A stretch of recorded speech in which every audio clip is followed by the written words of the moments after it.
Before we talk about where we are, we must first remember from whence we came.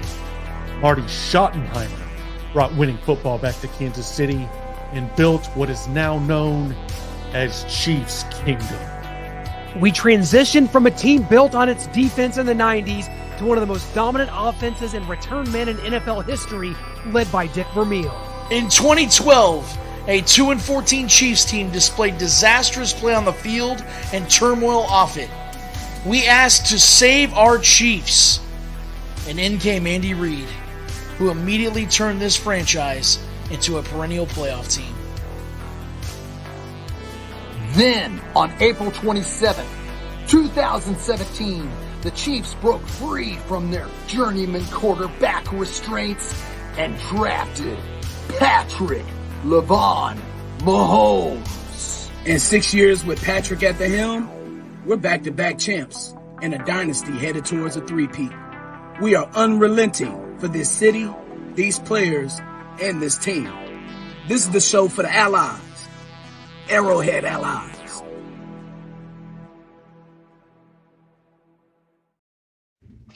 Welcome to Arrowhead Allies. On this show last week, Shane Williams asked one simple question. He said, when you're looking for a three-peat, what is the thing that derails said three-peat? We looked at the Patriots. We looked at other teams of the past, the Denver Broncos, the Dallas Cowboys, and now Shane Williams, we must face in the mirror, just like Atreyu did in the Never-Ending Story in the Mirror Gate, look ourselves in the mirror and ask ourselves, how can this three-peat be derailed? And the Chiefs, one Chief in particular, is doing a good job of trying to make that happen this offseason. That man, Shane Williams, is Rashee Rice from SMU.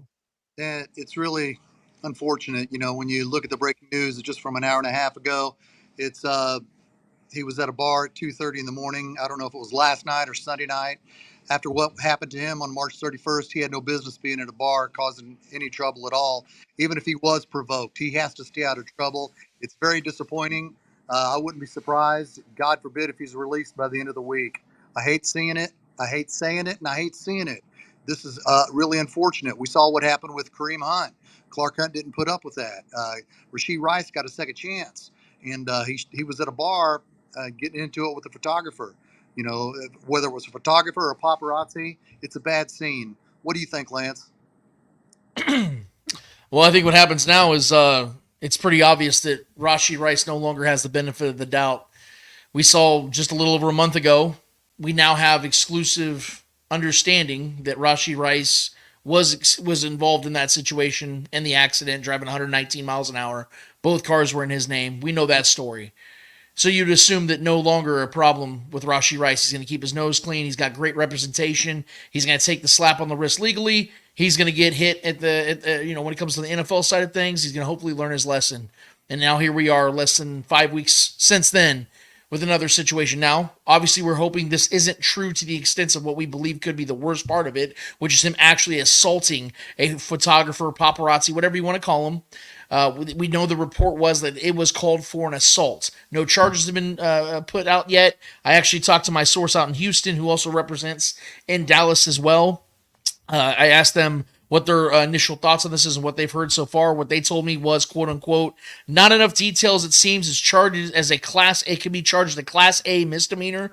It's possible his bond could get revoked on an accident case, but these assaults with photographers and whatnot typically involve a level of self-defense because, as the believed is, it was reasonably necessary to protect himself. And if that is the case, then it's an easy case to beat. End quote. Now, obviously, that's what we're hoping that is the situation. We're hoping that Rashee Rice was just like, hey, man, get out of my way, shove the guy out of the way, and it's not as big of a deal. But when we look at the situation when it's a nightclub, 2:30 in the morning, he's already had an issue just recently, maybe not the same situation, but again, you do not give the benefit of the doubt in this type of situation when you've already had something happen so recent in your life that could risk your NFL career, your life, other people's lives, things of that situation. And that's the problem, man, is that now we're sitting here, and I don't want to make a joke out of this because this could be a very real situation, but simultaneously the same day we're hearing Brett Veach and Andy Reid garner confidence in guys like Kadarius Toney and talking about how they still believe he's going to be something on this team. And then we have the one hopeful draftee so far that Brett Veach has drafted at wide receiver doing another alleged stupid thing outside of football. It's been a rough day for me, man, from a football perspective, from understanding what the hell's going on through this guy's head. And hopefully people now understand, and not to drag this too far out, but hopefully people now understand my stance when I'm always hammering the point home that the Chiefs need to go and fill their wide receiver room with more veteran presence. Go and get guys that are grown-ups, adults, that Patrick Mahomes knows he can rely on. Even the worst signing that Veach has ever made at wide receiver, which was MVS, you never heard about this guy being an off-field problem. In fact, he was a leader. Guys liked him in the locker room. They rallied around him even when he had his problems on the field. So that's something I can live with if I know the guy's not going to be causing problems on and off the field. This is the reason why I have that.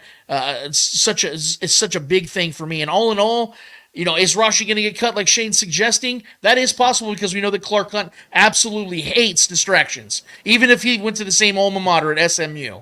But I think all in all, guys, I don't think at this time that's going to happen. I do believe that there's a great chance he doesn't play football this year with all this tacked now on. I think that is a very strong possibility.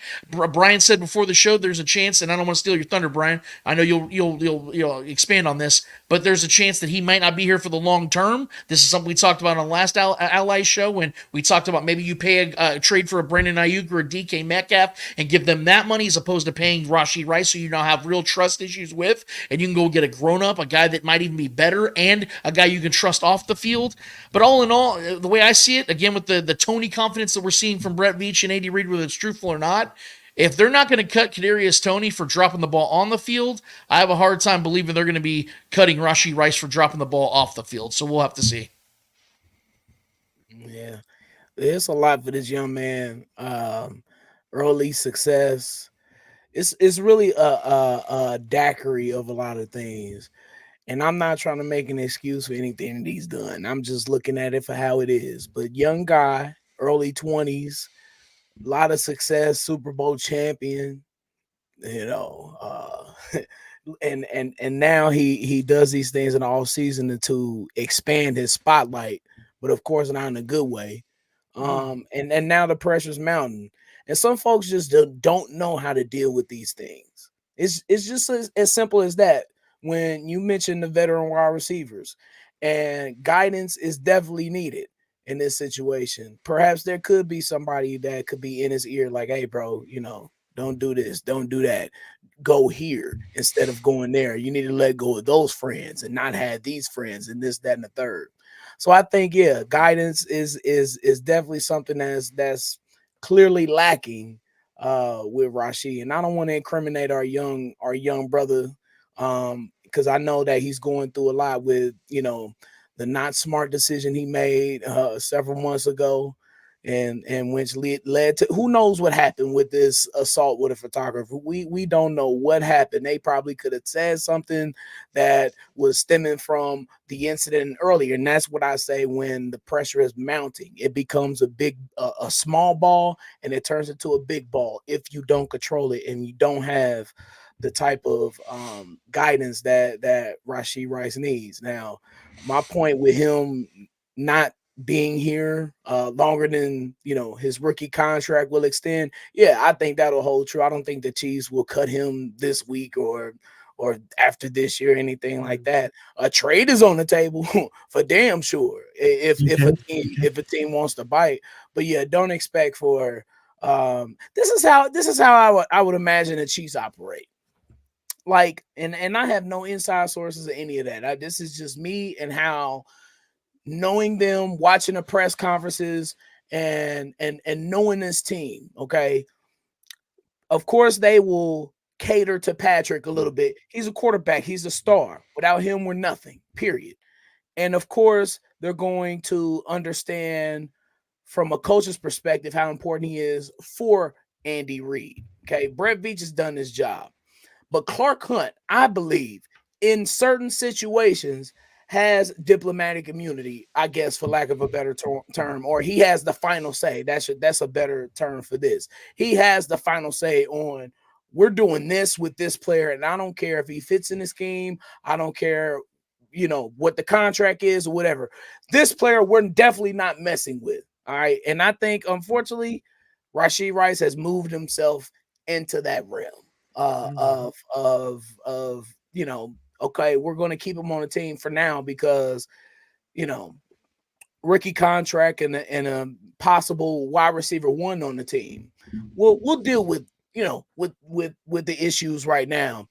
But it's when you're starting to make $30 million a year or, $25 million a year or whatever. And then I don't know if we necessarily want to deal with these issues, especially with the quality of talent wide receivers coming out. So, yeah, I just wouldn't expect to see Rice and number 4 on the Chiefs jersey for more than 3 or 4 years. Yeah, and I'm going to add something to that real quick because I think Brian made a great point about the autonomy that Clark obviously has as the owner. Clark Hunt has as the owner.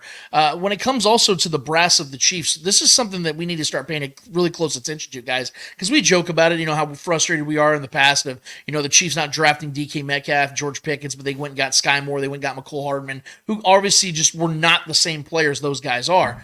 The pressure is going to really start to mount on Brett Veach. This is something I tweeted out a little bit ago before the show started, that, we could sit here and talk about how great of a job Brett Veach does as the Chiefs GM is in a general term. He's done an incredible job being able to, fit pieces around the pieces that John Dorsey originally drafted that became the superstar players that have helped lead the way. He's fit a lot of star players around those guys, and we got to give him credit for that. But the one position that he continues to whiff at, and if these allegations are true, which again we don't know yet, we do know that the driving one was, and we do know that there's now another situation that is alleged. If this is real, the Chiefs are going to have to start really thinking about, do we change the way we view this wide receiver position? Because again, they've yet to pay real money at that position since Brett taken over. And they've drafted numerous times at that position. And to this point, he has whiffed almost every single time. Now, Rashee on the field, we all know, looks very promising. This dude could be a stud in this league and was last season, even with being essentially just shallow crossers. But having said that, it's got to be consistent on and off the field, man, because it feels like it's one or the other now, man. It feels like there's always a problem somewhere where, they traded for Kadarius Toney. He hasn't panned out, can't catch the ball. Sky Moore doesn't run his routes correctly. Maybe they're not using him correctly. Now, Rashee Rice, the off-field stuff, it's really starting to mount. And I think that is pressure because we know that wide receiver is such a pivotal role for this team and getting Patrick Mahomes some help because, as we know, not just losing Tyreek Hill, but not having that veteran presence, like I said, that he can rely on and go to outside of Travis Kelce, who is aging, who's going to be 35 years old this year. We don't know how much longer, and we know how much longer he wants to play. We don't know how much longer his body's going to go. And we got to quit just assuming that well is going to continue to bring up resources. You've got to start adding other wells, man. And so far, Brett Veach has just not done that on the offensive side. And that is starting to worry me a little bit. And I think if Chiefs fans are being honest with themselves, they are too. They just don't want to admit it. Yeah, Lance, you sound like you. I'm sorry, no, but I gotta have this dance just real quick. I just gotta put this in. Lance, you sound like we're not back-to-back Super Bowl champions, fam. I knew you were gonna say that, Brian, and I appreciate that. But here's the problem: you, Brian, you're one of the smartest dudes I know when it comes to Chiefs Kingdom. You know how unfun last season was, right?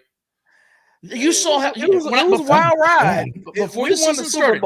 Before the season started, I specifically said that if they're going to win the Super Bowl this year, which I did pick them, by the way, I said it's going to be the toughest season on Patrick Mahomes and Travis Kelce, and their defense is going to have to be historic. Those three things happened. But how often can you honestly rely on those three things to happen? Patrick Mahomes and Travis Kelce are great. I call them the go-to connection, and they built an awesome defense. But you cannot expect last season to be replicated. That was a special season where also Joe Burrow got hurt, and got hurt early. How often is that going to be the case where he isn't playing into the postseason? And that's been the Chiefs' only true rival, if we're being honest. So you can't expect their offense to scrape and claw for 20 points and get as a 3 seed and then win 3 straight road games. That's just not the reality that you're going to live in, man. I understand. No, your point is well taken. You just sound so like you're not enjoying the ride right now. Like, last season wasn't fun. Last season wasn't fun. And I get that we won a Super Bowl, fam. Come on. Like, one of the great postseason runs in NFL history. It was, according to the numbers. That was worth it. Seeing L'Jarius Sneed on that dominant run, to me, the postseason was definitely worth it. Look, but your point is well taken, because it's like you don't want the ride to end. Exactly. You don't. Exactly. And I get it. But man, we gotta be realistic, bro. We have to be. If we don't three-peat, bro, would you call that a failure? If they I guess for Patrick Mahomes standards. Well, let me ask you: do the Chiefs not have Super Bowl or bust standards now? Yeah, but like, how many fans experience back-to-back Super Bowl champions? It's only been 3 teams in league history, 3 or 4 Niners, teams in league Cowboys, history. Patriots. If we took a question right now, all 4 of us. All I'm saying, Lance, hey, baby boy, enjoy the ride. Enjoy it. It may end, but enjoy it. And I'm sorry, Noah. I'm taking all the time here. Go ahead. But hear me out. I whether you believe it or not, I genuinely do. When the Chiefs win Super Bowls, I haven't not cried. Okay, it has been beautiful. James. Those have been moments of I waited my whole life for. Like, obviously, it's an emotional thing, but it's like family, and I mean this literally. You have family members that you love and want to see them achieve greatness, and they do things that just drive you nuts, and then they end up pulling it out of their ass at the end. You're like, oh, thank God. Gee, I was so freaking worried. That's how I saw the Chiefs last season in particular. They made so many bad decisions at wide receiver in particular that when I saw their offense clunk and clunk and clunk, I'm like, this is exactly this. Like, it's like I love you, man, when he gets hit by the golf ball. This is my nightmare. That's literally what I was feeling last season. This is my nightmare, because I know there are only so many seasons we're going to get of Patrick Mahomes, let alone prime Patrick Mahomes. I don't want to see a single season be wasted, because this man is only going against Tom Brady now. That's the only thing, in my opinion, he's going against. So I want to see this man win as many Super Bowls as possible, because I don't believe he can afford a 10-year gap like Tom Brady, because I don't believe that other quarterbacks are going to play till they're 45. Some guys are just not that lucky. Most guys are not that lucky. That's the thing about Patrick Mahomes. We got to capitalize now. And when I see something that is a vacancy, when I see a crater, a glaring hole at a position that could cost the Chiefs a Super Bowl, just like last season, that wide receiver room could have very well cost them the Super Bowl if they would have just kept going the same route they were going, throwing Kadarius Toney out there, throwing Sky Moore out there, but they didn't. Even they had to make changes and just hope for the best and hope that Travis Kelce could go God mode. And that's exactly what happened. But you can't assume that's going to happen again this year. You've got to learn from your mistakes, man. And so far this offseason, even though, yes, Hollywood Brown's a good signing, hopefully Xavier Worthy pans out. At this point, man, I'm wondering if they truly did, because they still haven't added enough veteran presence in my eyes to help the maturity and the process of maturing in this league for other guys, while also being productive as a reliable asset as a veteran player, like a Juju Smith-Schuster, like a DeAndre Hopkins, like a Tyler Boyd, like an OBJ, guys that have learned from their own mistakes as young guys in this league. That's what I was hoping to see the Chiefs to bring into the equations here, and they simply have not done that. And that is why I'm worried about this room, man. Yeah, we got Vanessa Parker chiming in on the TikTok side of things, saying, I agree 100. Hey, guys, I would recommend that Rashee Rice move to Kansas City, and that might be a good idea. The Dallas area does not agree with him. Michael J. Donegan came up here saying there are going to be big holes across the middle for anyone to get open. Next man up. He also talked about the report saying that there's a fractured jaw for the cameraman. If those reports are real, Stephen St. John tweeted out a story from Instagram, and it came from Big Mouth Media too, which ultimately came from the original source, Dallas Global, again, talking about Rashee Rice. There was an altercation with a celebrity cameraman that resulted in a fractured jaw for the cameraman. Eyewitnesses say that tensions escalated quickly when the cameraman who was trying to capture footage of Rice allegedly got too close for comfort.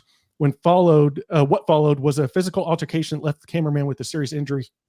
These are rumors. We're not sure about where Dallas Global again's getting this information. So we don't know that video gonna drop if it's so true. fast this week. Yeah. If TMZ this is true, is gonna be all on y'all. TMZ and Starcade Media will have you covered. On That's all right. Right. Look, Noah on the scene in Dallas. Lance, you're wearing a Pulp Fiction shirt right now. The Kansas City Chiefs have shown that they are the wolf, the Harvey Keitel of the National Football League when it comes to fixing these problems. It goes all the way. And maybe Brian's right as well when it comes to maybe there's some layers to the fixing, to what the Chiefs are capable of, or who they will fix things for, and who they will not. We know Kareem Hunt wasn't so lucky, but we know guys like Tyreek Hill was. We know that that they've gotten in on this Rashee Rice situation, that Clark Hunt is tied in. The Hunt family is very much tied into the lawyer, which I believe was a politician there in the Dallas area, very tied in. And the Chiefs are the wolf, Lance. So with that being the case, how far and how much should the Chiefs stick their neck out for this second round pick when there's too many unknowns here? And like, there's like, is the juice worth the squeeze? Like, I mean, I'm sorry, I'll say it right now. The Chiefs covered up a drinking party for Britt Reed that almost killed a girl a couple days before Super Bowl 55. They did. But they got the wolf with your shirt on when their Harvey Keitel shows up, and we're good to go. This is why I appreciate the crew that I'm with here at Starcade Media, in particular Arrowhead Allies, because I wore the shirt particularly for that reason tonight, because I was hoping someone would have the wolf reference for me, because that is exactly what I was hoping to talk about tonight, is that the Chiefs are going to have to be Harvey Keitel in this situation. Now, my question, which is a great question from your side, is the same question I'm going to ask, is how far is it worth it to them? Because you're right, man. When we saw Brett Veach stand on the podium after the initial Tyreek Hill audio clip came out, the first one, and all of us were sitting there going, they're really defending this dude? Like, we heard the audio clip. That sounded terrible. And then 2 weeks later, not even that, we get the full audio clip, the true one, the unedited version. And then what do you know? Tyreek Hill's not suspended a single game. He's essentially proven to be an innocent man, and he never looks back in the past from that situation. And we're all sitting here going, oh, well, that makes sense. The Chiefs knew the truth.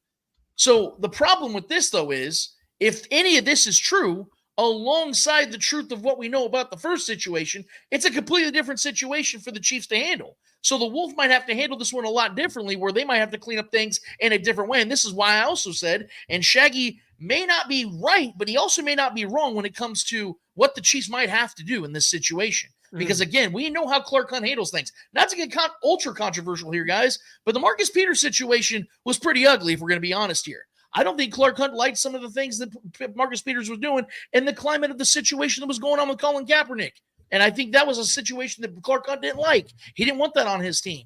Whether we agree or disagree, we all can have our different opinions. But I think that Clark has shown us more times than not, he doesn't want distractions on his team. He wants things to be cool and smooth and very conservative, easygoing. He wants the guys to be, having fun when they're winning conference championships and Super Bowls. But outside of that, let's keep everything very in-house. And that's why Andy Reid fits so well, because Andy Reid's really good at controlling the situation with players and things of that nature. But when you have a guy that is literally out here allegedly doing these types of things, it's really hard to hold on to it and say, hey, you know what? We can fix this. We can clean this up, because it's out there in the public eye. This is not the 60s, 70s, 80s, and even the 90s where you can bury things away. This is why guys like Michael Jordan got away with a lot of stuff they did, because not a lot of people could see it on Instagram, Facebook, Twitter, things of that nature. We have those things today. So these guys aren't getting away with stuff like that today. And Rashee Rice is a byproduct of that, if in fact this is true, man. So call the Wolf.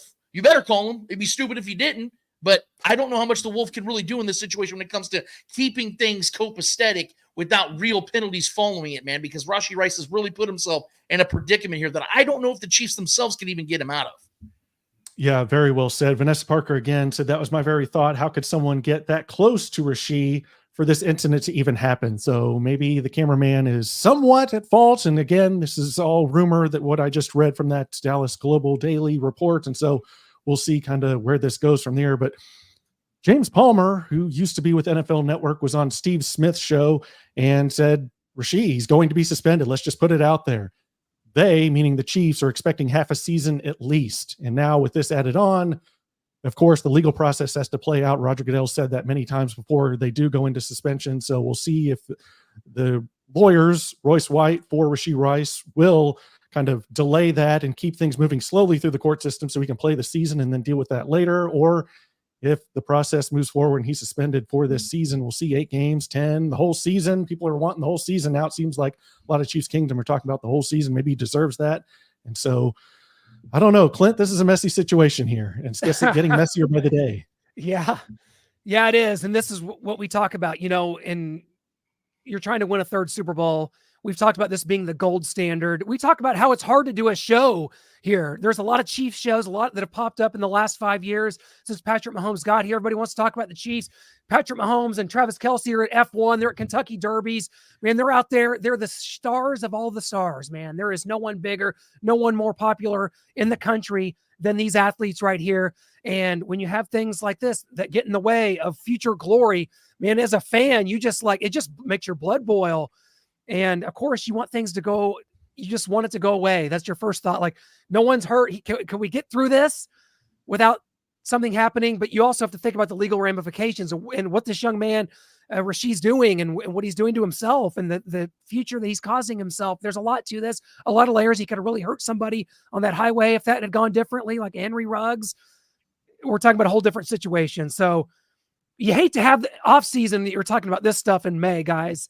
It's not becoming, it's not fun. We should be talking about, Hulk Hogan and Patrick Mahomes posing for a picture together at the damn F1 race, which by the way, was my favorite photo that's ever been taken in the world. My 2 favorite people, 2 heroes. And then, I captured that photo of Brett Veach in the Bret the Hitman Hart jacket. Somehow that kind of got going and people were excited about that. Brett Veach rocking. Poor choice. Best there was, best there ever will be. It's Brian's an HBK guy, and so am I. Poor choice. Because you're an HBK. You're an HBK guy. I understand it. Okay. Cause the whole Brett, thing. Okay. Whatever. But I'm a click guy through and through. Yeah. I'm with you. We hate Bret Hart. Period. Brett screwed Brett. Okay. He sure the hell did. But let me say this though. One thing about Bret Hart that I hate, he's like the Raiders to me. Okay. To put it in Chiefs terms, Bret Hart is the Raiders. Shawn Michaels is the Chiefs. And Bret Hart had the best theme music next to HBK and NWO and DX and Triple H, of course. But his theme music was top notch. It was. Not the early one in 92. The one in like 94. 95. Yeah. Yes, that one. All right. And excellence of execution. I love that phrase. I really do. And the best there is, but that was spot on. So I will give him that. Other than that, he can go to hell. HBK was in on it. HBK was in on it. HBK was certainly in on it. And you see who's running the damn company in 2024. In NXT, baby. HBK is still around. The click is going to run this business. HBK said that. Bret Hart's out there just complaining about Bill Goldberg ending his career. And it's just great to see the classic wrestlers that we grew up with being linked to our guys. You saw Patrick Mahomes on Monday Night Raw last week with Triple H himself, getting into it with Braun Strowman, getting into it with the Yeet Man himself over there, Jey Uso. I mean, this connection is great. Now, that's the stuff that we should be doing Arrowhead Allies shows on, guys, is fun stuff like that. That's the way we like to live. Here, we live Lance, I like to wear pink hats in the summertime, and I'm like living in Hawaii in the 80s. That's what I do. Nah, I had to stop watching wrestling after like 2002. You're right to do so. We've got Jacob Schwant over here, not realizing this is a Chief show, saying Skull Vikes on TikTok. So he knows. Jacob knows. He's my Vikings guy. J.K. McCarthy over there and Sam Darnold. Look, the Vikings took over Arrowhead, though. All right, we got to be honest. I was there. In 2019, my jaw dropped. Yep. It was 60% Vikings fans at Arrowhead. At least. And they did the skull. Bro, it seemed like the whole damn stadium was doing that. Yeah. Nice chant, by the way. I like that. I can. And nice people. They are. They were super nice. Yeah. Maybe they knew like Mahomes was out, sell the tickets, let them come and watch Matt Moore. And the Chiefs won we anyway with still Matt Moore. won. Yeah, baby. Tyreek Hill beat Damian Williams to the end zone. he was like holding onto his arm. He thought it was a defender at first. Dude, like shot over. Oh shit! Oh, okay, it's you. Okay. That was a good game to be at, though. Yeah, it was. What a good The game. atmosphere was insane. I would say the Chiefs don't win Super Bowl 54 without winning that game. I would agree. Perhaps. I would agree with that. I would agree with that. You would have lost the 2 seed. Yeah. Because we became the 2 seed thanks to a Dolphins victory over the Patriots. Yep. Yeah. Yep. And we don't come back 24-0 from the Texans. I was at that game too. Well, that wow. Yeah. We've wrapped up so many moments. God, so many moments, guys. We have to thank Alex Smith for all of them. He helped mentor Patrick Mahomes. Man. He turned 40 today. My man. A couple months younger than me. You know, I'm glad you brought up Alex Smith. Alex. What's up, Alex? Can I leave? Do you all remember opening day 2016? Do you remember that game? I do. It's Chargers overtime. Oh, man. Look, everybody had left. And like the middle of the third quarter, people like Arrowhead was emptying out. I got front row seats to this masterful comeback as Alex Smith. We owe him so many flowers. I hope the Chiefs just like gifted him a Super Bowl ring or two, and everybody, I think we all can agree if it wasn't for him, this would not be happening at all. He's really stabilized a franchise that we were at our lowest in 2012. Like I'm not sure if you can get any lower than where the Chiefs were. If we were directionless, like Pioli was out here, complaining about people dropping bubblegum paper and not picking it up at Arrowhead. Well, not where we are without Pioli and Romeo Crennel either. You're right. We were at our lowest, and Alex Smith solved a position.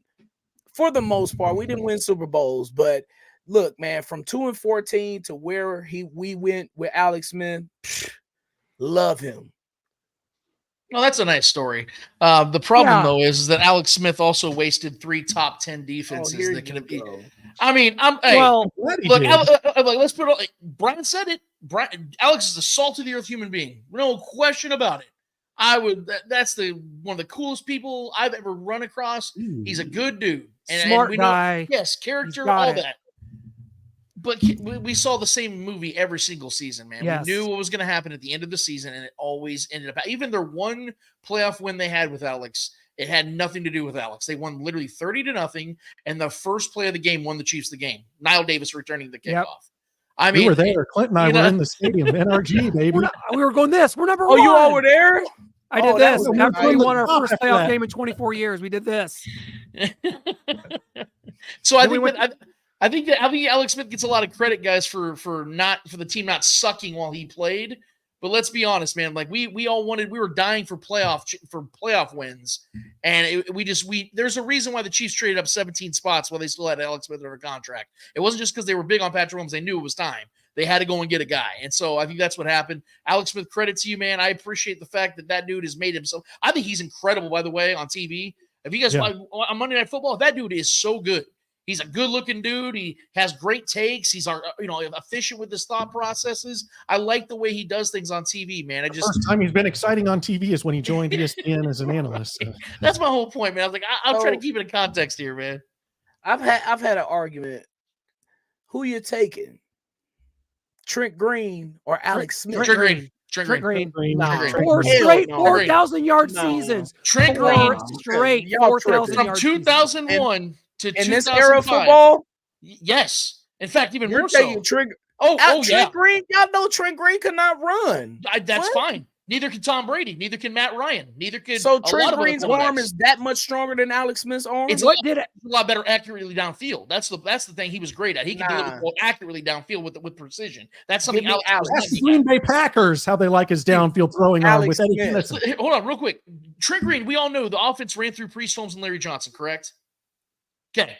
And in that era, yes, thank you. One of the greatest offensive lines ever constructed with Tony Richardson, I might add. Say that. But here's the thing. From 2001 to 2005, the only quarterbacks that had more yards and touchdown passes than Trent Green, Peyton Manning, and Brett Favre. Yeah. Great. Trent Green had as many playoff wins as Matt Blunden. So Brian, Trent, we're gonna put that Trent Green a no punt game. Alex Smith. When Alex Smith won that game against the Colts. When Alex Smith won that game in 2004, 2003, 2004 against the Colts. Not sure, but he should have won in 2000. He should have won in 2013. Yeah. So yeah, you know what? Yes, he would have won. Yes, he would have. He would have won a game in 2003. Why would he here? You all just said it. You all just said it. Best O-line, best tight end in the game at the time. Okay, so what did best running back? What did Trent Green do wrong in that game? What did Trent Green do wrong in that game? Because as I recall, Tony Gonzalez got a BS call on him in the end zone. And Trent Green put the ball on the money. Missed field goal. Okay, right. Those aren't on Trent Green, bro. And he had a horrible defense. Alex Smith can't match that. Alex Smith has had some fantastic playoff games for the Chiefs.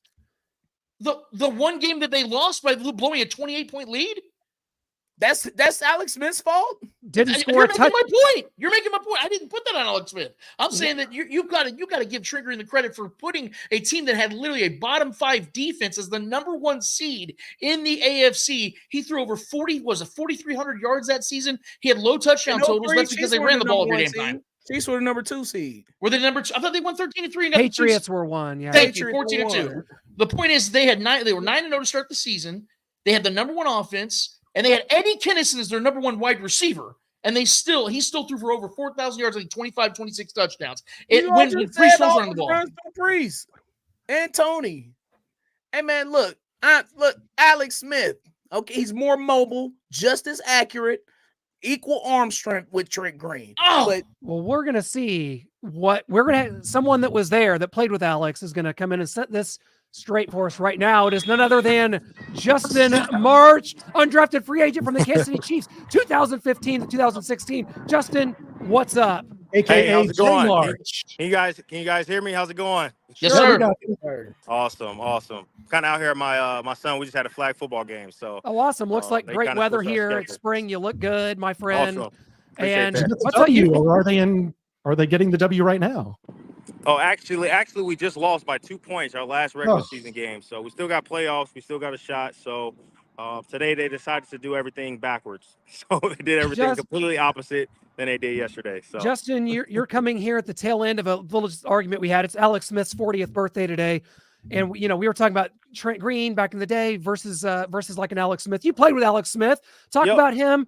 What you know about him as a person. Obviously an incredibly smart, a guy that was in there and dedicated, and a really good guy. Just talk about Alex and what it was like playing with him.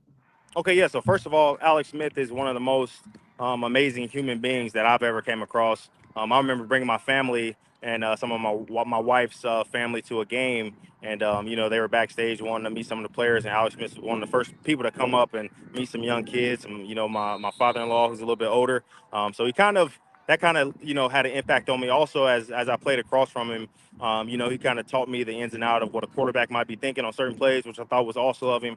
Talking to a rookie when I first came in like that. So he's just an amazing human being, first and foremost, amazing competitor. I don't think there was ever a day in practice where, he didn't do everything that he could to make the most of that opportunity and succeeding that day, as well as, just the other practices when it was supposed to be a little bit more relaxed. You can see how focused he was. He was always dialed in, and great competitor, great quarterback for the Chiefs, for sure. Great quarterback overall, great person. Well, let me first of all say it's great to get in March and May. It's really good to have you here, man. Glad to have you here. Glad that we appreciate you taking the time to be with us, man. A couple of questions I had to ask is the position you play. I think that a lot of times in today's NFL, the linebacker position gets underappreciated to some degree. I think because of the fact that we've seen some teams in recent years, even the 2019 Chiefs, win the Super Bowl with, some mediocre linebacker play, in particular in the middle of the field. But we've seen teams rely on their linebacker play to make ultimate difference. I mean, we've seen the Chiefs go and get Drew Tranquill, an absolute stud, that he made a difference in this defense when Nick Bolton goes down. Nick Bolton, he wears the green dot. We've seen Leo Chanel become something. We've seen Willie Gay make big plays. We've seen the Chiefs in particular have some really good linebacker play. Do you agree with me on that? That I think that the linebacker position gets almost treated like the running back position sometimes, where people forget that you got to be sturdy there to make a deep playoff push a lot more times than not. Yeah, I think before you used to be able to have like two solid backers, Mike Backer, who was taking on a lot of the blocking, taking on a lot of the fullbacks and, real thumper. And then you kind of had the Will, who was more likely, in man-to-man coverage on tight ends, running backs, things like that. Now we're kind of seeing it shift as the running back did to like a little bit more of a committee deal. So if you can find you maybe 3 to 4 guys that you are confident in, because we know how injuries are when it comes to these linebackers and everything like that in the game of football. Now you're seeing the linebacker by committee type of rule. And then also within that committee, you have 2 studs that you feel like can go out there and play, 3 to 4 downs on any given night, as well as your backup backers as well. So I think you're right in saying that a lot of the linebacker play now, and it's so important because the game has evolved to linebackers got to be able to play screens, they got to be able to play the run, they got to be able to play the pass, play man-to-man coverage, play underneath, guard the quarterbacks on scramble plays. So your linebackers are more of a staple than they might have used to been, because the overall offensive play is evolving, and I think that's been like the major key. Whereas like before, like I say, you have a thumper, you have a coverage guy. Now with the involvement of the all the nick and crannies of different offenses, you see the linebacker becoming more important, because there was kind of a stretch there where a lot of linebackers lost jobs because you could bring down a safety in the box and he could play linebacker. Well, now we're seeing that kind of got exposed a little bit, because they're like, man, now these guys aren't as big. Let's just pound and pound and pound and run the ball. So now they went back to the linebacker of, hey, we got to find two athletic guys who can play the run, play the pass, and that's becoming like a trademark in the NFL. Man, glad to have you on the show, man. Just wanted to get your thoughts and input on what some of these rookies and undrafted rookies are going through right now, as rookie minicamp just wrapped up. What are some of the things that they're thinking about? What are some of the things that they think that they need to improve upon? Yeah, definitely. I feel like with any audition, as you would say, I think everybody's wondering, will I have a job tomorrow? Will I have a job? Will I have another shot? Was this my last shot? And to think like that is a normal human feeling, normal rookie, feeling. But I've always said to, be thankful for the opportunity that you do get and do it to the best of your ability, because no matter where you come from, there's still an opportunity out there that's yours. And I think that mentality is what's going to be the difference for a lot of these guys, because there's an opportunity out there, whether it's with the Chiefs, whether it's with another team, any of the other teams out there, there's going to be an opportunity. Now it's just about claiming it as yours and then going and obviously execute. And I feel like the biggest thing is, can you execute under pressure? There's going to be a lot of plays in the playbook that's going to be thrown at you. Obviously rookie minicamp, they saw a little bit of taste of that. And then the guys who got signed as undrafted, don't think your spot is safe, because there's guys that's going to come to rookie minicamp during training camp and mini camp in June that's looking for a spot. So you always got to stay hungry. You're never safe, is what I kind of felt like. But I was always trying to take somebody's job at the same time. So I wanted those guys to feel like, those guys that were starters and that had got drafted, that their job wasn't safe because of the pressure I was applying, and then realizing that I could be replaced at any moment, regardless of what my assignment was, whether that be, I signed as an undrafted free agent. I was never guaranteed anything. So I think a lot of these guys are like, they're kind of getting into that where nothing's really guaranteed, and it's not. And unfortunately, there's not too much about life that's guaranteed, as we know, outside of death. So, and taxes, they would say. So we know those things are guaranteed. Other than that, it's all about, competing and trusting and believing in yourself and your skill set, and, that you belong. Well, Justin, I wanted to say real quick, sorry, Noah, but there's another thing there's actually another thing that's guaranteed. It's Patrick Mahomes coming back from a 10-point deficit. Just want to throw that out there. Oh yeah, there we go. Love that guy. So Justin, in 2015, 2016, you played for Andy Reid. You also in 2016 played with young Tyreek Hill, a young Chris Jones, and Travis Kelce. Talk about kind of those 4 guys, what your remembrances are of them, and how good it is to see them have the success now that you're looking from afar. Yeah, I would say first and foremost about Andy Reid, such a great coach, such a great human being, excellent football mind, as everyone knows now. And I just remember going out there and competing as a rookie, and him coming up to me and say, just give me a fist bump. And that's all I kind of needed for motivation, was a fist bump from Andy Reid. I feel like I did some good things. And obviously, I played a lot on, the second and third string early on. So I matched up with Travis Kelce a lot. Talk about being a linebacker and having to guard a receiver. I mean, it's pretty pretty crazy, but it helped me be able to, raise my confidence. In that, obviously, Tyreek Hill, blazing speed, still has some speed, but back then was even crazier. And then obviously Chris Jones. I think it's funny how much he's grown up since those days, because he was kind of like the biggest, most immature person out there from a football fun standpoint, not as an immature person, but just as a player. But him being around Tamba, being around Justin Houston, being around Derek Johnson, all those guys. Once everyone kind of left, it became his show on defense, and I think that was like one of the best things that ever happened to him, was because that basically forced you to have to mature into a football player like we see him do, and we obviously still see him dancing and having that immature spirit, which we love and everybody loves. So he's a great guy, great person. All those guys are great. Well, Justin, you wound up playing in the league for 7 years. Each season, did you feel like you kind of had to almost press the reset button and you had to be that guy out there with something to prove, that being an undrafted free agent, that you had to continue to prove yourself each and every year? And did you live with like a lot of stress, knowing that, man, I could get cut at any moment. This could be the training camp that I get cut and I got to go pick up with another team? Because I think in 2021 you went to like camp with almost like every team in the National Football League. What was that like, just year to year, like knowing that you had to continue to prove yourself? I'm not gonna lie, it was kind of stressful because you never could really feel comfortable, from a living standpoint, from a mental standpoint. But I think the game of football, all that noise is kind of blocked out. At least it was for me whenever I touched the football field. Whenever I put on cleats, whenever I smelled the fresh smell of football pads in the fall, it was always one of those feelings that I felt like all the stress kind of went away, because I'm here to compete. And even if I don't make it to wherever my next destination is, I still had an opportunity to give football back everything that it gave me each and every, team I went to. I kind of had the same motivation I always did. I always felt like I wanted to be a starter. I always felt like I wanted to. But then I also had to adapt, right? My role adapt from, I'm coming in as an undrafted free agent, playing a little bit of special teams, winning the starting spot, to now I'm a journeyman, and then I'm going on and doing those different things because now you're trying to stay on the roster. You're trying to stay alive. And I think that was the hardest part mentally, is like you have to keep your mind going to the point where you're like, man, do I not have what I think I have, because I'm constantly on different teams. I'm constantly, so there's a time where like some people will lose confidence. But like I said, for me, it was all about, if I touched the football field, I would give it as much as I had each and every single day. And I just let it fall where it did. And I landed up on I landed with some amazing organizations, played with a lot of great players, a lot of great linebackers. And I think just all of that combined kind of helped shape me as a football player. And I'm just thankful for that, because now I can go back and I can tell my son whenever a team pops up, oh, I play for that team. So he just assumes I play for every team in the NFL. But we have quite a few different jerseys with his last name on it. And he's like, are we Chiefs fans? Are we Cowboys fans? You play for the Niners? Like, I said, listen, I play for whoever called me. So that was awesome. It definitely was a crazy journey, but I'm thankful and I'm fortunate that it happened. It taught me a lot about resiliency. Taught me a lot about finding a role. It taught me a lot about just kind of accepting that role and dominating in that role. And I think that'll be a lot of the undrafted players' identity. Like, you have to find a role on special teams. I didn't come from a background that like I played much special teams, but I came from the background of being a competitor.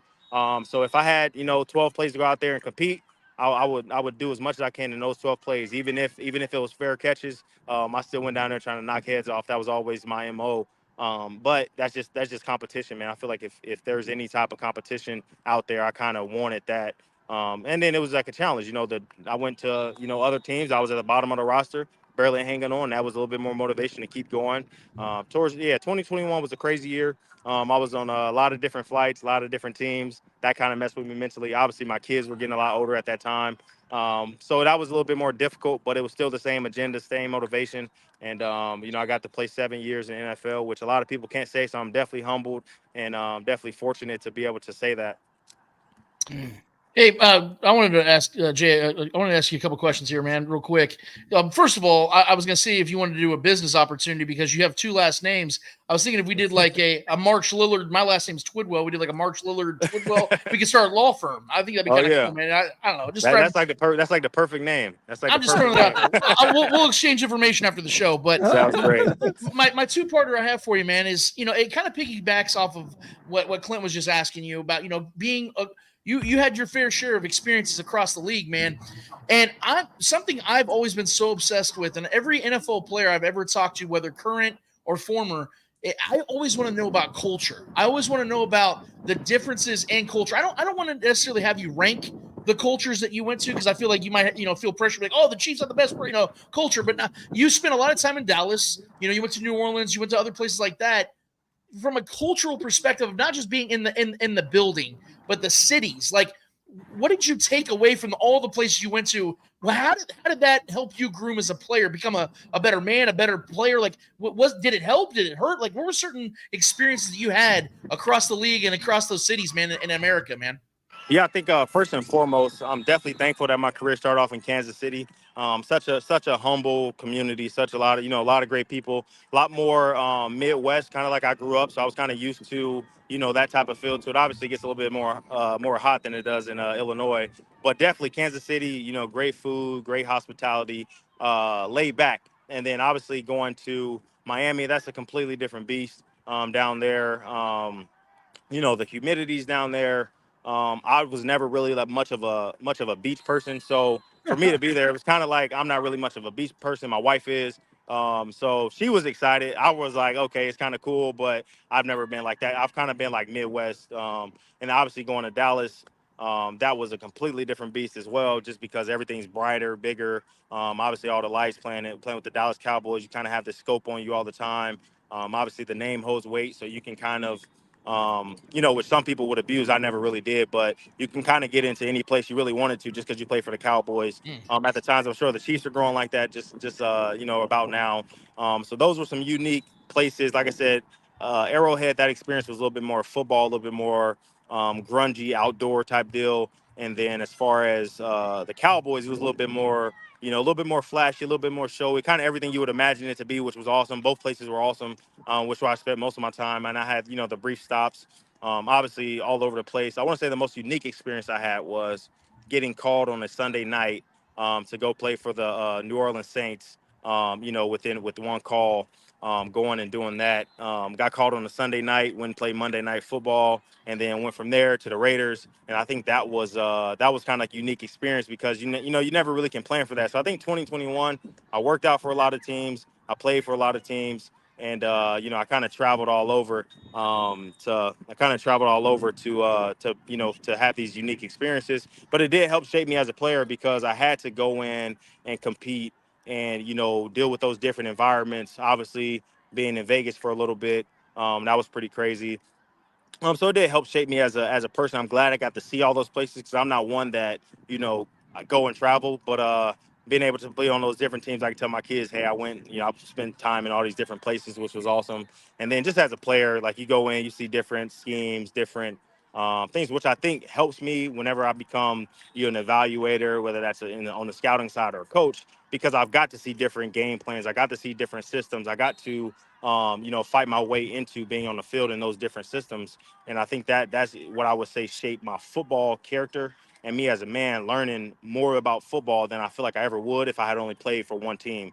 Because now I got to go and I got to adapt a different coaching philosophy. And I got to see, players and how they responded to, maybe Andy Reid versus how they responded to Jason Garrett, and got to take good things from every single place I've been at, got to take, good things from different linebackers that I play with and kind of implement that into my game, which made it easier for the next team and the next team and so on and so forth. So I think all those different experiences have the great thing about the NFL is it's so diverse and it all has different type of cultures.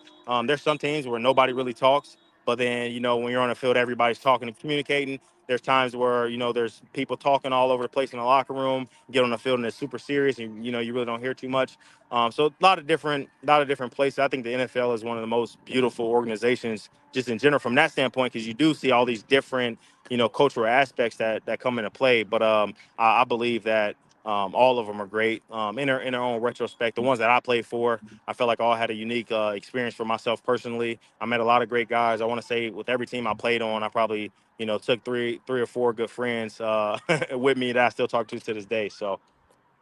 Oh yeah, and real quick, I don't want to hog the mic too long, guys, but one final question I have for you. This is something I find really interesting to ask athletes. I've asked this question before.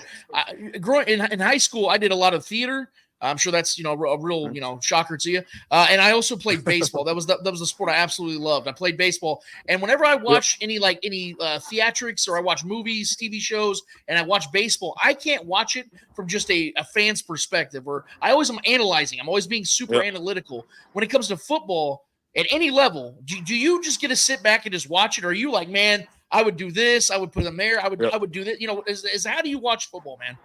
I think for me it depends on the team and the coaches that are kind of going against each other. So like if I'm really trying to dissect, certain games, I'll kind of dissect it. But if like let's say Patrick Mahomes is facing, Aaron Rodgers or something, I'm just there as a fan. Like I really want to see some good football. I want to see the ball, slung around, all that kind of stuff. But definitely at youth football games, I'm always like, I kind of have this plan for how I think things should go as a youth football coach. My son's flag team, and they just don't do it. I'm like, man, I don't know how Andy Reid does it. Like, so I'm always trying to like I think today I had like a double reverse on the thing. I tried to get in my Andy Reid bag a little bit. Didn't really work out how I wanted it to. But I definitely see it from both perspectives, and it just really for me it depends on who's playing, on how I'm really trying to watch it. So whenever the Chiefs get down in the red zone, I'm a little bit more excited for what's to come. So I try to say, okay, I try to guess what's coming. And I'm never right. So with Andy Reid, it's tough. It's tough. That one's tough. But I feel like there's a lot of a lot of times where I do find myself dissecting it, whether it's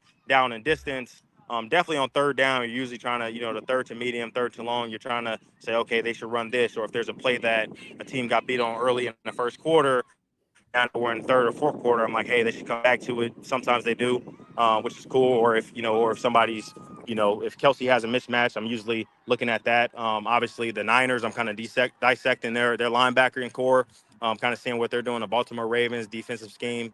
I'm looking at all these different things, and I think it just depends on the team. Some teams I'm more excited to go out there and watch as a fan, and then some teams I'm more excited to go and just kind of learn their system and try to put some of those things back for myself. So I watch it in both perspectives, and I think it honestly just depends. If it's just me and my wife, because she's gotten probably sick and tired of me talking about football, I usually try to watch it as a fan, and my son, and they're like, oh, we love Jamar Chase or whatever it is, that kind of stuff. And then, if it's like me and my brothers, I'm like dissecting everything. I'm like, hey, he's going to do this just to say I told you so. So that's whenever I feel like I have to go in my football bag and bring out the football side of it, I do. So that makes sense. Yep. Man, I like the linebacker discussion we had earlier, man. And I remember the transition used to be from cornerback to safety. Rod Woodson comes to mind. Aeneas Williams from the Cardinals and Rams come to mind as well. But now it seems like the way that linebackers are built is like the transition could be from safety to linebacker now.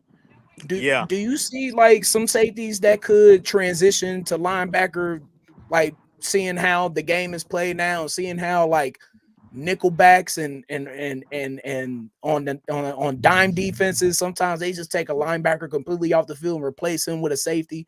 Do you think that's like inevitable on defense now?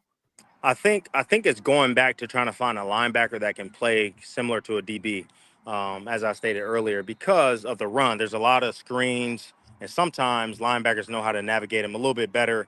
Working inside out. Obviously, safeties and corners work a little bit better outside in, all that kind of stuff. So I think the game is changing back to where teams are trying to find two solid stud linebackers as opposed to having to rotate a DB in because. Obviously, the run factor, the screen draw factor, all that kind of stuff. But I think that's kind of, I think that's a good question. I feel like depending on the person or the player, there's some players that can transition super easy from safety to linebacker because they've been thumpers, and then it makes it easier for them. So I think that transition is still a lot easier to go from safety, especially if you're known to be a thumper, and go in there. And then it's usually, can you handle when a linebacker actually goes down and then you're the next linebacker up? To have to start linebacker and then you have to deal with some of the gap and pull scheme. I think that's the factor that's like a little bit hard for some guys because they really don't see pullers and the gap scheme stuff, the traps and all that kind of stuff early on. It's only so much you can do, in practice, obviously. But when you get into the football game, it's a little bit different. So I think it just depends. I think it just depends on the player. Obviously, some guys that have been play safety for a long time, but they're always in a box. They're a little bit more comfortable doing that. So I know. So I just think that it just depends on the player. But I do think there's a market for guys teams trying to find two guys that they can rely on to run and hit because it's more of a scare tactic nowadays As opposed to like you throw a DB in there nowadays, they're going to check run. They don't care what down the distance it is. And then, it's like a confidence thing because if O-lineman gets a hold of a DB, it can be a nightmare. And I think some guys that, they transition over to linebacker, once they get hands put on them, it's a little bit different. So I think it Yeah. just depends. It's a little bit different when you put a safety in there and they get hands put on them, by some big old linemen. And I think that's like a fear scare tactic where once that does happen, they kind of revert to playing a little bit softer, like they were used to, because they're not used to it. So. Yeah, Justin, I want to ask you, obviously, the competition committee met earlier this offseason and banned the hip drop tackle. He was a former linebacker. I want to get your thoughts on that going away. Do you think that's a good thing? Does that limit the defense even more where they're already extremely limited? Seems like everything's geared towards the offense. Now this just helps them more. Yeah, I feel like that's something that I'm kind of like on both sides of the fence because I feel like that's something that can be coached out. That technique of a tackle, it can be coached out by finding different ways of bringing the guy down. Then there's also the football side of me that have played. I'm like, sometimes there's just nothing else you can do, from stopping somebody from getting a first down, and then that sets up first down to get a touchdown to win the game. And we all know how important winning games is in this business. The coaches' jobs are on the line, the players' jobs are on the line. So I can't really say that it's a good or a bad thing. I think we just have to see how it'll play out. Will it be something that's flagged and fined more than it is flagged? You know what I mean? Like they might try to do it where like if you do that tackle, they'll give you a major fine, and then that'll force you to play a little bit differently, like they did with some of the other stuff, defenseless receivers and all that kind of stuff. They just kind of did it with the fine tactic, where it's like, hey, we're gonna find you a bunch of money, so guys really don't do it. But I think it can be coached out if we find different ways. But it's kind of hard because there's a lot of big shifty tight ends nowadays. And I think a lot of it happens on the tight ends and running backs and sometimes the receivers when they're cutting in. But guys are a lot shiftier, I feel like in most recent years than they were, back in 2015, 16, all that kind of stuff. Guys are super shifty. So you can get out of position in a heartbeat and then you have no choice but to try to bring them down. So I think it's a little bit too much for not like defensive players because you can't horse collar, obviously. The drop tackle kind of goes in that horse collar type, era. You really can't hit below the knees too much, all that kind of stuff. So it's like at this point, the only thing is to go for the knees or the ankles or the feet, and we start seeing a lot more, knee injuries again and stuff like that. So it's really, really hard to say. I think football is just a dangerous sport, and I think every guy that signs up for it has known that since they were 5 years old. So I think all the players would say, hey, we don't need that hip drop tackle, except for the guys that have obviously been injured and to change their career, which we have to keep in mind that a lot of these guys, Kenyon Drake, I think Alan Hearns was there. He messed up his ankle. Dak Prescott, all from that same kind of tackle. So you get guys, Tony Pollard, hopefully he bounces right back when he's in Tennessee. But a lot of these guys, it changed their entire career just based on the fact of that kind of tackle. So I see why it's why it's banned, but also don't know exactly how they'll implement it, whether that be through flag or fine. Very well said. And how's life after football, man? Are you back in Danville, Illinois? Also the home of Dick Van Dyke. Turned 98 years old this week. Listen, I go back there towards the end of this month for a youth football camp. But other than that, I'm not really too much back home. I'm stationed out here in North Texas in Dallas. So this is kind of, I played the majority of my career here. So this is kind of where I settled down, me and my family. So we're out here these days. Like I said, I'm just coaching, my son's flag football team. And that is a different beast when you talk about trying to get kids to listen. If you have kids out there, you know what I mean. You tell them things 5 or 6 times, they just won't do it. Since you're in Texas, could you help us maybe try to get Rashee Rice to listen? That'd be nice. I don't know. That's what I'm trying to figure out. I just actually just read that news. And I'm like, man, if you it's kind of tough when you go back to where you went to college with a Super Bowl ring. And, obviously people know who you are now. They're a little bit more inclined to pick with you at, certain nightclubs. So don't put yourself in a position. And then obviously the rec thing, obviously that's unfortunate. But I think just better decision making overall when when you're coming off a Super Bowl win. And that goes for anybody, and not just football players, but a lot of normal people out there who make a lot of horrible decisions.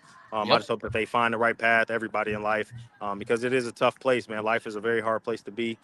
So a lot of people deal with a lot of things. So I'm not going to be on him too hard, but I can see why, as a fan and as obviously an organization, as anybody, while you're like, hey, you got a lot more to lose than a lot of average people. So I think that's the thing. You got a lot more to lose because the whole organization kind of not really owns you, but you're employed. You're employed by that team. That's a billion-dollar business. So you have to follow the rules and regulations of that company. And I think that's what should be. Should just do the right thing and don't put yourself in a position. Justin, thank you so much for your time, man. Follow at JMarch on X. And good luck with the flag football, my friend. Keep in touch. We'll have you on again. This has been a blast, man. Thank you so much. Awesome. Thank you guys so much. You guys have a good day. You bet. Thank you. All right. Thank you. It was a pleasure. Yeah. That was Justin March, a.k.a. Justin March-Lillard from the Kansas City Chiefs, 2015 and 2016. Back in Brian's glory days as a fan, I know those days just shine bright. They were horrifying for me. But maybe my worst time as a Chiefs fan. 2016 was the year that I got season tickets. So yeah, it was a good year. Noah and I were at that lovely playoff game where the Steelers did not score a touchdown. I was there too and lost.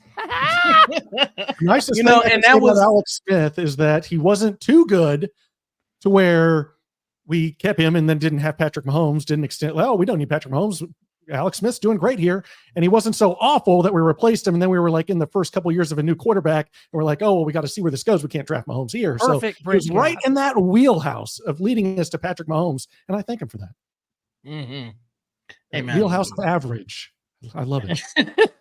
I just want to add about Justin, man. You know what I liked about Justin is he. We've had on the Spoken, we've had some, a lot of former players, current players, guys like that on not just football guys, but former athletes. And it's always good when you get an athlete on that actually wants to talk the sport and isn't short, isn't sitting here trying to get through the interview. Like you could tell he actually genuinely likes talking football. Like I really enjoyed listening. He was a very articulate dude, man. We better get him back on the show, damn it, because he was good. Yeah, very good. For sure, especially during the season and kind of what we're seeing in training camp. Was good, man. Yeah, he'll definitely be able to dissect that and let us know what's going on, give us the expert opinion. So.